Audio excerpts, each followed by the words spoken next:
Hello there, friends, and welcome back to play number 2 for the Game Day Mystery Make-Along for 2026. By now, you have completed your 1x1 ribbing and you're ready to jump into your actual stitch pattern, and it's going to be really easy. We are still working in the round, but now we are going to jump into our actual broken rib stitch pattern, which is the same stitch pattern you did when you did your gauge swatch. The difference here is that we are working in the round. So when we do our knit one, purl one round, you want to make sure that you are working those knits and purls like on top of the same columns, right? So we will begin with the purl one because that's what we started with on our round here.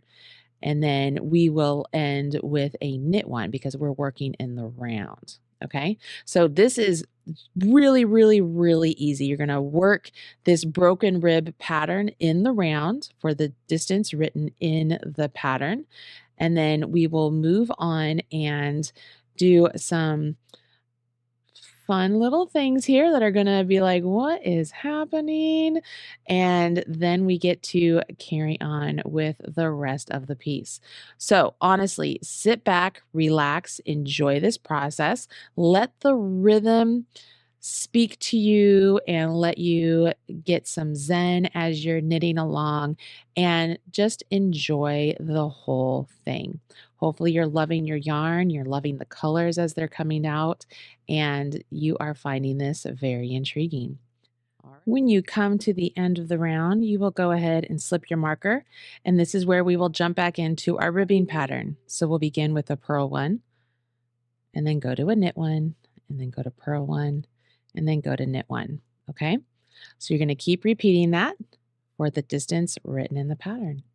And through the magic of television, I have reached that point in the pattern where I've completed all of my rounds and I'm ready to move on to the next step. Hopefully by now you can see how the broken rib is just slightly different from the 1x1 ribbing and you get a really nice texture. And I do really hope you're loving this as much as I am. Okay, this next part is where we will transition from working in the round to working back and forth. So you will go ahead and remove your marker. And now we are going to bind off the next 11 stitches, okay? We are on a knit round, so we will be knitting and binding off. So this is how we'll do it. You will knit 2 stitches, okay? Knit 2, and then have the back stitch jump the front stitch. So you've bound off 1. Knit 1 more, back stitch jumps the front, that's bind off 2.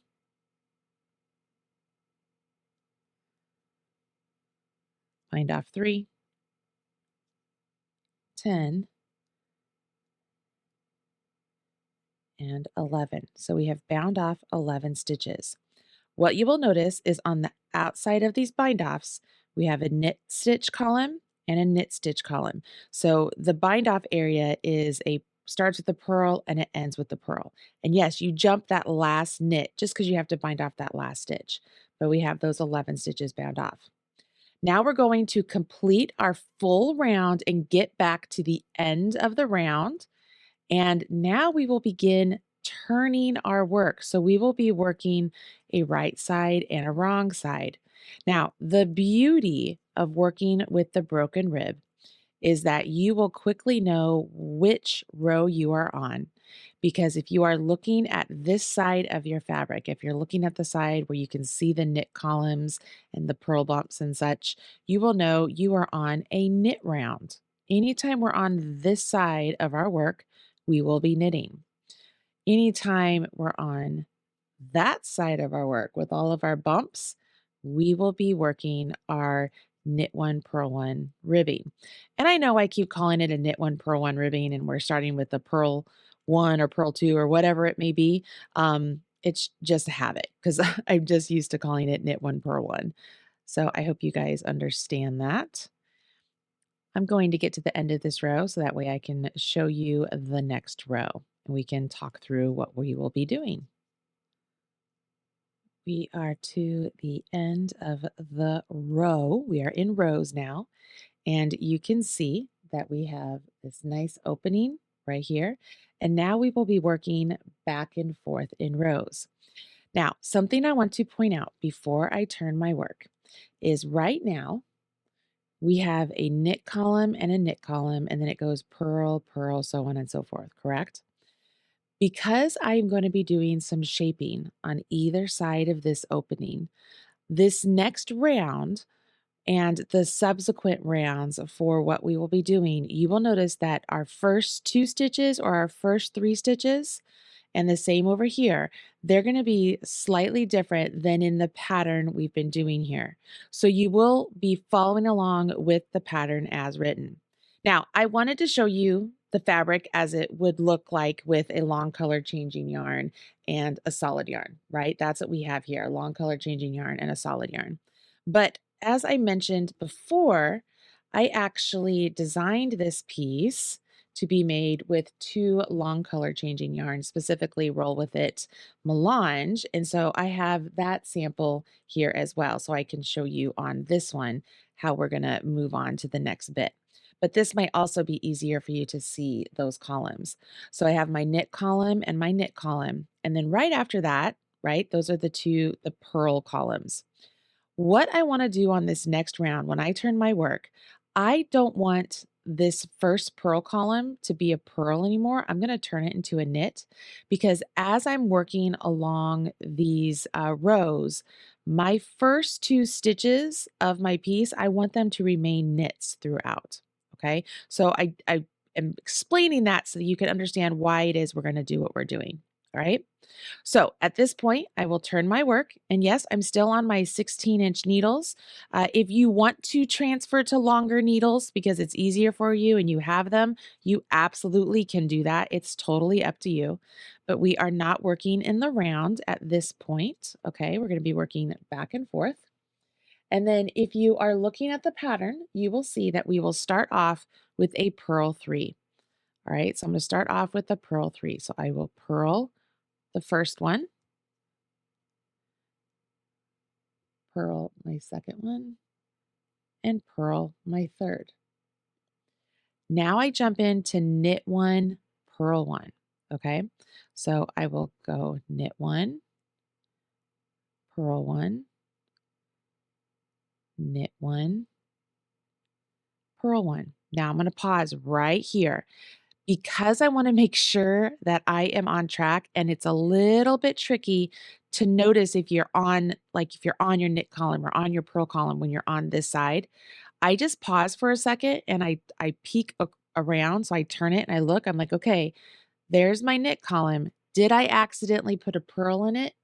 And if I did, then I know that I am somewhat off track. I can go back and redo it.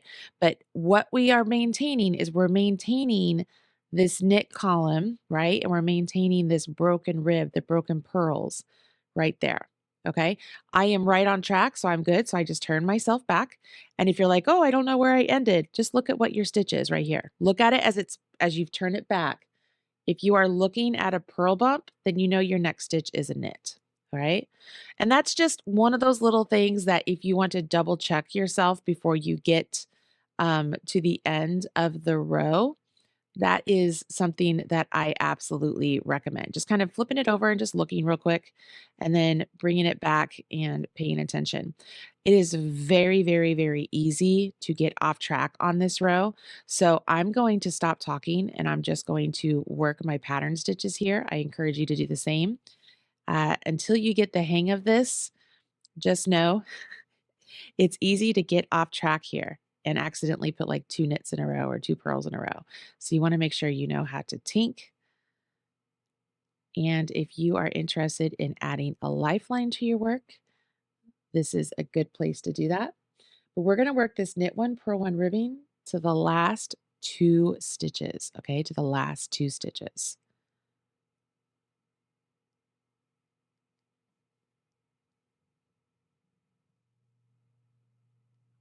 I'm down to my last 2 stitches and I will purl each of these.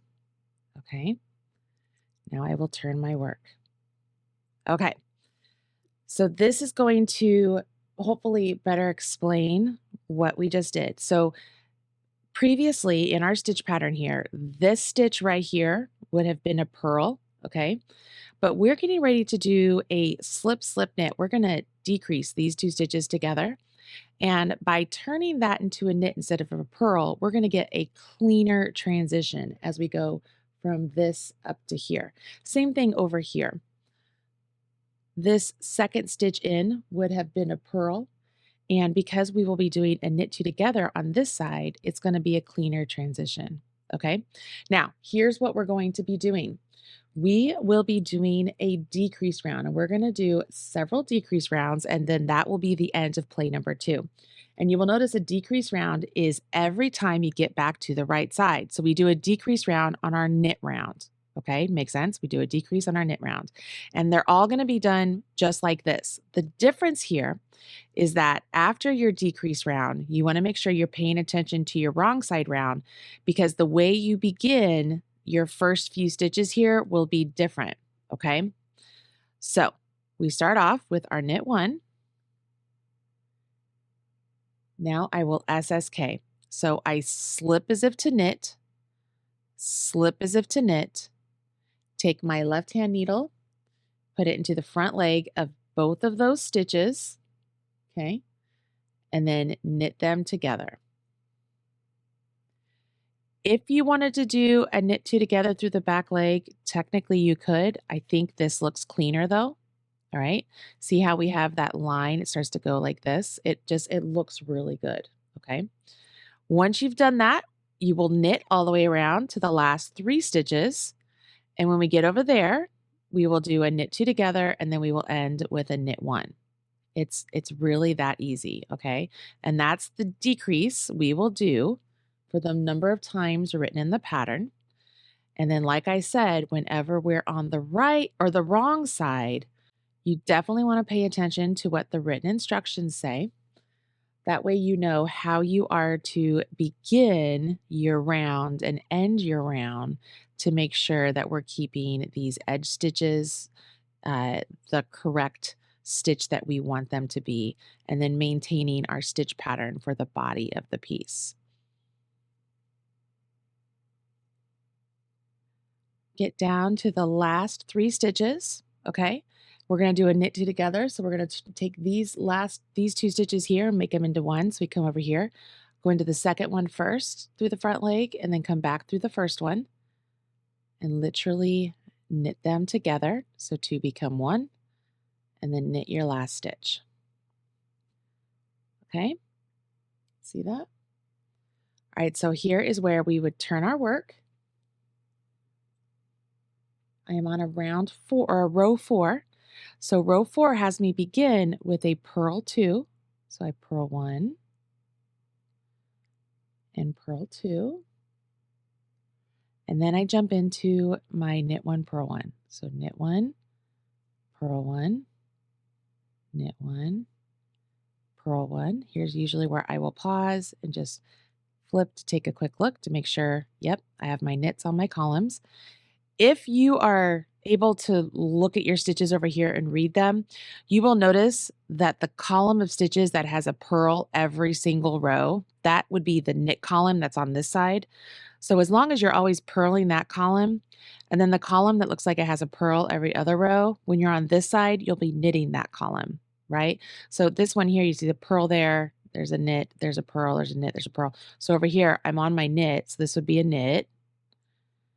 And then this one, see, it's purls every single stitch. So I know that that is my knit column on my opposite side. So if you're somebody who can read the wrong side like that, great. That is a little thing you can do right there. And then if you ever get lost of where you are as you're working, always look at what the last stitch is that you did. So like I just did a knit there, and I know that because I don't see a purl bump. And then I can see a purl bump in the next one, right? So you can always go back and kind of check. But then, so if I just did a knit, I know I'm on a purl. Does that make sense? All right. Okay. So your homework for this section, like I said, it's to get all the way up to where we are going to do that bind off. I'll have all my stitches pop off here. So you're going to do that bind off. You'll finish the row of knit, and then you're going to jump into the patterning so that way we can do our decrease rounds, and you're going to get through all of your decrease rounds. Okay? All right. So no matter which style you are working on, go ahead and finish your homework. I will see you in play number 3. Hope you're having fun. Enjoy the process, and I'll see you later.